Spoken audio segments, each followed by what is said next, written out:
শান্তি। 29/6/2020 তারিখের মুরলি তথা বাবার মহাবাক্যের উপর ভিত্তি করে সম্পূর্ণতা প্রাপ্ত করার জন্য স্পেশাল তপস্যা। 1. ভবিষ্যতে উঁচু কুলে বা উঁচু ঘরে, উচ্চ বংশে তথা দেবতা হওয়ার জন্য প্রধান বিধি হলো ভালো করে বাবার মহাবাক্য পড়া, শোনা এবং জীবনে তা ধারণ করা। যত আমরা বাবার মহাবাক্য পড়ব, শুনব এবং জীবনে তা ধারণ করব, তত আমাদের উঁচু পদ প্রাপ্ত হবে। বাবাকে স্মরণ করলে পাপ বিনাশ হবে আর পড়ার আধারে উঁচু পদ প্রাপ্তি হবে। 2. গোল্ডেন স্পুন ইন মাউথ দুই প্রকারের কিভাবে? বলুন, গোল্ডেন স্পুন ইন মাউথ দুই প্রকারে কিভাবে? দুই প্রকারে হবে। কিভাবে হবে? 1. ভক্তিতে দান পুণ্য করলে ধনী বা রাজার ঘরে জন্ম নেবে। ভক্তিতে দান পুণ্য করলে ধনী বা রাজার ঘরে জন্ম হবে। আর বাবার এই মহাবাক্য যদি আমরা শুনে তা জীবনে ধারণ করি, তাহলে 21 জন্মের জন্য দেবপদ প্রাপ্ত করব, অর্থাৎ দেবতা হতে পারবো। তাই গোল্ডেন স্পুন ইন মাউথ দুই প্রকারের হবে। ভক্তি করে দান পুণ্য করলে 1-2 জন্ম আমরা প্রাপ্তি করতে পারবো। তার দ্বারা 1-2 জন্ম আমাদের ধনী ঘরে জন্ম হবে, রাজার ঘরে জন্ম হবে। কিন্তু যদি বাবার এই মহাবাক্য আমি শুনি, জীবনে তা ধারণ করি, যদি পড়ি, তাহলে কি হবে? তাহলে 21 জন্মের জন্য আমরা দেবতা হতে পারবো। তাই ভালো করে বাবার মহাবাক্য শুনে অবশ্যই তা ধারণ করতে হবে। নিশ্চয়ই ভক্তিতে দান পুণ্য করতে হবে, অবশ্যই দান পুণ্য করা ভালো। সেই সঙ্গে বাবার মহাবাক্য শুনতে হবে, পড়তে হবে, জীবনে ধারণ করতে হবে। 3. কোনো বিষয়ের দুশ্চিন্তা করো না, সর্বদা খুশিতে থাকো, কারণ স্বয়ং ভগবান তোমার সাথী। কোনো ব্যাপার নিয়ে দুশ্চিন্তা করার প্রয়োজন নেই, কারণ স্বয়ং ভগবান যেহেতু আমার সাথী, আমার বিজয় আবশ্যিক।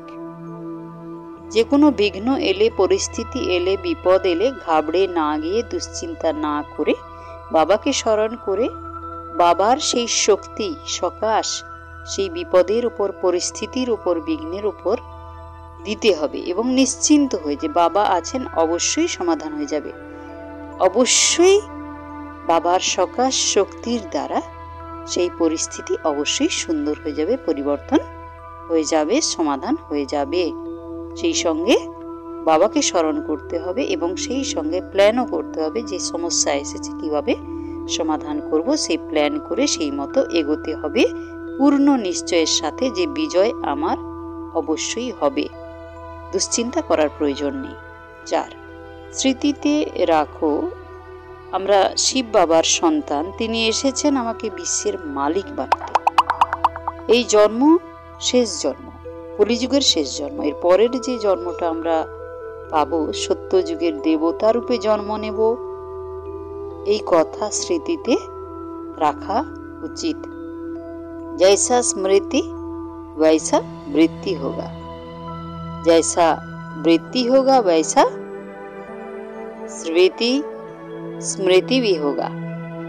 যেমন স্মৃতি হবে, যেমন আমি নিজেকে মনে করব, সেরকম আমার বৃত্তি হবে, মনের ভাবনা, আমার চলন, আমার শ্রেষ্ঠত্ব সেরকম হবে।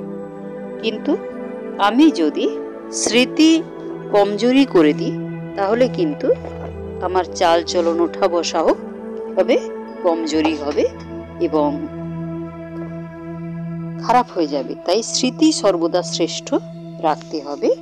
তাই বৃত্তি, মনে চিন্তা ভাবনা তখন শ্রেষ্ঠ হবে। তাই সর্বদা অনুভব করতে হবে যে স্বয়ং ভগবান আমার সাথী, স্বয়ং ভগবানের সন্তান আমি, তিনি আমায় আমার মহাবাক্য শুনিয়ে আমাকে দেবতা বানাচ্ছেন। বারবার দেবতাদের ছবি দেখতে হবে, লক্ষ্মী নারায়ণের কৃষ্ণের ছবি দেখতে হবে আর অনুভব করতে হবে বাবা আমাকে এরকম বানাতে এসেছেন এই জন্মে, এই সময় যদি আমি বাবার পড়া পড়ে নিজেকে সেরকম তৈরি করতে পারি, পবিত্রভাবে শ্রেষ্ঠ বানাতে পারি, তবেই, না হলে নয়।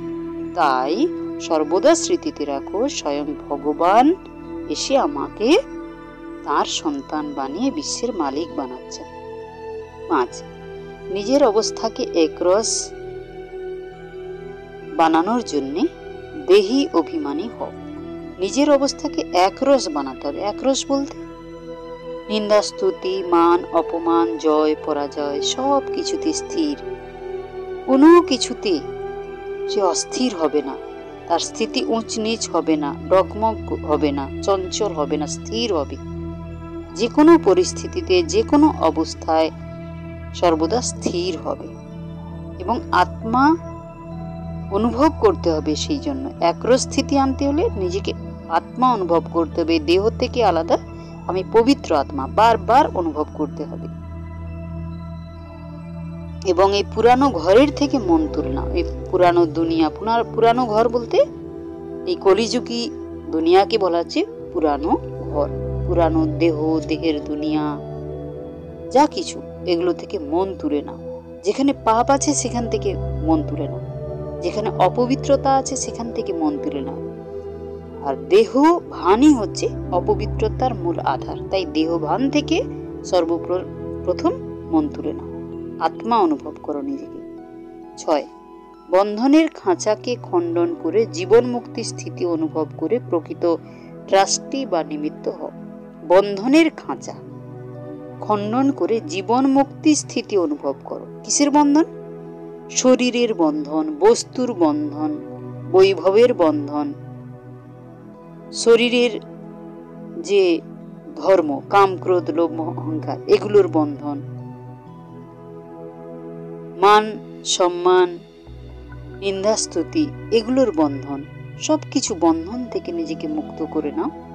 নিজেকে নিমিত্ত অনুভব করো এবং জীবন মুক্তি স্থিতি অনুভব করো। জীবন মুক্তি স্থিতি বলতে সর্বদা আমি সম্পূর্ণ পবিত্র আত্মা, দেব আত্মা অনুভব করা। জীবন মুক্তি স্থিতি বলতে জীবন থেকেও মুক্ত স্টেজের অনুভূতি। এখন আমাদের জীবন মানে বন্ধন, চাই শরীরের বন্ধন, নাহলে মনের বন্ধন, নাহলে সম্পর্কের বন্ধন। কোনো না কোনো বন্ধনে আমরা নিজেকে আটকে রেখেছি, বেঁধে রেখেছি, তাই এগিয়ে যেতে পারছি না। আমরা সবার সাথে থাকবো, সবার প্রতি কর্তব্য করব, আমার প্রত্যেকটি কর্ম শ্রেষ্ঠ আমি করব, শ্রেষ্ঠভাবে, পবিত্রভাবে, কিন্তু কোনো কিছুতে যেন বন্ধন অনুভূতি না, মুক্ত স্টেজের অনুভূতি হয়। এবং নিমিত্ত অনুভব করতে হবে যে স্বয়ং ভগবান আমাকে বিশ্ব কল্যাণের জন্য নিমিত্ত করেছেন। আমি যেখানেই থাকি তিনি আমাকে কল্যাণের জন্যই পাঠিয়েছেন, নিমিত্ত করেছেন, সেটা অনুভব করতে হবে।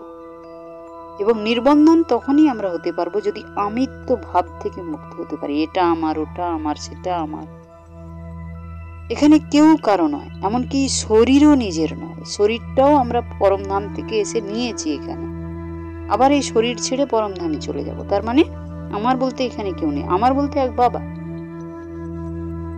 যদি এই আমিত্ব ভাব থেকে আমি মুক্ত হতে পারি, আমরা মুক্ত হতে পারি, তবে ফরিস্তা হতে পারবো। ফরিস্তা বলতে কোনো কিছুর প্রতি রিস্তা বা আকর্ষণ থাকবে না, অ্যাটাচমেন্ট থাকবে না, তাকেই বলছি ফরিস্তা। তবেই আমরা দেবতা হতে পারবো। তাহলে বাবা কি বলছেন যে বন্ধনের খাঁচা থেকে মুক্ত। আর বন্ধনের খাঁচা থেকে মুক্ত হতে হলে কি করতে হবে? শরীরের বন্ধন, বস্তুর বন্ধন, বৈভবের বন্ধন থেকে মুক্ত হতে হবে। আর সবকিছু বন্ধন থেকে মুক্ত হলে কি করতে হবে? আমিত্ব ভাব থেকে মুক্ত হতে হবে। এটা আমার, ওটা আমার, সেটা আমার, এখানে আমার কেউ নেই, কিছু নেই, আমার বলতে বাবা।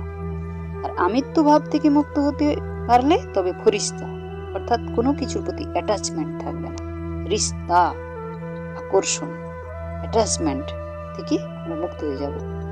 আর ফরিস্তা হলে তবেই আমরা দেবতা হতে পারব। তাই মনে যেন কোনো রকম বন্ধন না থাকে। অনেক সময় মনের বন্ধন থাকে, শরীরের বন্ধন হয়তো নেই, কিন্তু মনের বন্ধন, কি হবে কি জানি, কিভাবে করব, কি জানি কেন এরকম হচ্ছে, আমি তো চাইছি হোক, কিন্তু তাও হচ্ছে না। এগুলো মনের বন্ধন। তাই মনের বন্ধন থেকেও মুক্ত হতে হবে এবং মরজিবা হতে হবে। মরজিবা বলতে জীবন থাকতেও মৃত্যুর স্টেজের অনুভূতি। জীবন থাকতেও মৃত্যুর স্টেজের অনুভূতি মানে আমাদের জীবন আছে, কিন্তু কিসের থেকে আমরা মৃত? কাম, ক্রোধ, লোভ, অহংকার থেকে মৃত, পাপ থেকে মৃত, খারাপ থেকে মৃত, অশুভ শক্তি থেকে মৃত। একে বলা হয় মরজিবা জন্ম, অর্থাৎ জীবন থাকতেও মৃত্যুর স্টেজের অনুভূতি। কিসের থেকে মৃত্যু? পাপের থেকে মৃত্যু, খারাপের থেকে মৃত্যু, বিকারের থেকে মৃত্যু, অশুভ শক্তি থেকে মৃত্যু হয়েছে আমাদের। এই মরজিবা জন্ম অনুভব করতে হবে এবং তখন সব প্রকারের বন্ধন সমাপ্ত হয়ে যাবে, সর্বদা জীবন মুক্ত স্থিতি অনুভূতি হবে। 7. সংকল্পকে বাঁচাও তো সময়, বল সব অটোমেটিক্যালি বেঁচে যাবে। সংকল্পকে বাঁচাও মানে মনের চিন্তাকে সর্বদা বাঁচাও, অর্থাৎ ব্যর্থ চিন্তা করো না। ও কি করলো, সে কি করলো, তার কি হলো, পাস্টের কোনো দুঃখের ঘটনা নিয়ে আমরা চিন্তা করতে থাকি, ফালতু। সেটা চিন্তা করে কিছু লাভ নেই, বরং দুঃখ হবে, কষ্ট হবে, আমার উন্নতির পথকে বাধা দেবে, উন্নতির পথে বাধা দেবে। কিন্তু সেই ধরনের চিন্তা করার প্রয়োজন নেই। যে চিন্তা আমার নিজের অবনতি করবে, দুঃখ দেবে, কষ্ট দেবে, আমাকে অশুভ পথে নিয়ে যাবে, সেই ধরনের চিন্তা করার প্রয়োজন নেই।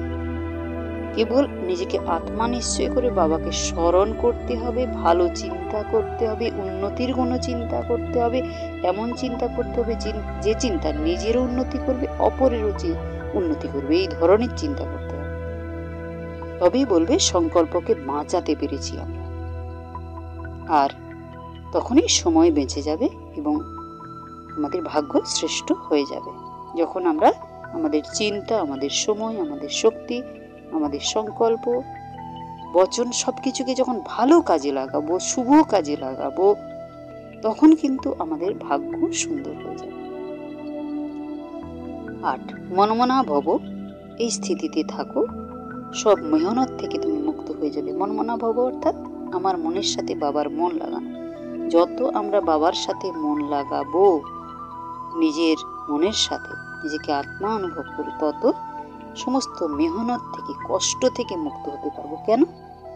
যখনই আমরা আত্মা অনুভব করি, বাবাকে স্মরণ করব, তখন পাপ চিন্তা থেকে, পাপ কর্ম থেকে আমরা মুক্ত থাকবো। তখন আমাদের পাপ হবে না, ফলে মেহনতও সমাপ্ত হয়ে যাবে। তখন আমাদের জীবন খুশি আনন্দে ভরপুর হয়ে যাবে এবং বিজয় অবশ্যই আসবে। যে কোনো বিষয়ে আমরা বিজয়ী হতে পারব না। পুরুষার্থ করো এবং ইন্ডিপেন্ডেন্ট হও, পবিত্র হও। পুরুষার্থ করো অর্থাৎ নিজেকে তৈরি করো, তপস্যা করো এবং ইন্ডিপেন্ডেন্ট অর্থাৎ স্বাধীন হও। স্বাধীন মানে আমি আত্মা স্বাধীন, আমি দেহের অধীনে নয়। দেহের ধর্ম কাম, ক্রোধ, লোভ, অহংকার, আর আত্মার ধর্ম শান্ত স্বরূপ, পবিত্র স্বরূপ, আনন্দ স্বরূপ, প্রেম স্বরূপ, সত্য স্বরূপ। তাহলে যত আসুরি অবগুণ, যত খারাপ অবগুণ, সেগুলো হচ্ছে দেহের ধর্ম, আর যত দিব্য গুণ, পবিত্র গুণ, সেগুলো হলো আত্মার ধর্ম। তাহলে আমি আত্মা, আমি দেহ নয়, আমি দেহের বশীভূত হব না। অনেক সময় আমরা বলি কি করব, চাইনি, বলা হয়ে গেছে, কি করব, খারাপ চিন্তা করতে চাইনি, বারবার চলে আসছে, এরকম বলি তো। তাহলে আমরা দেহের ভানে বশীভূত রয়েছি। কি করব, রাগ করতে চাইনি, তবু রাগ চলে এলো, কি করব, হয়ে গেছে বলা, এরকম বলে ফেলি আমরা। বাস্তবে আমরা দেহের ধর্মে বশীভূত, তাই এরকম বলি। তাই দেহের ধর্ম থেকে মুক্ত হতে হবে এবং সম্পূর্ণ ইন্ডিপেন্ডেন্ট অর্থাৎ আমি স্বাধীন পবিত্র আত্মা অনুভব করতে হবে বারবার, এবং দেহের ধর্ম থেকে মুক্ত হতে হবে। আর দেহের ধর্ম থেকে তখনই আমরা মুক্ত হতে পারবো, দেহের ধর্ম থেকে তখনই আমরা মুক্ত হতে পারবো যখন নিজেকে আত্মা অনুভব করে বাবাকে স্মরণ করব। তখন এইভাবে আমরা তপস্যা করলে তবেই সম্পূর্ণতা প্রাপ্ত করতে পারবো। ওম শান্তি।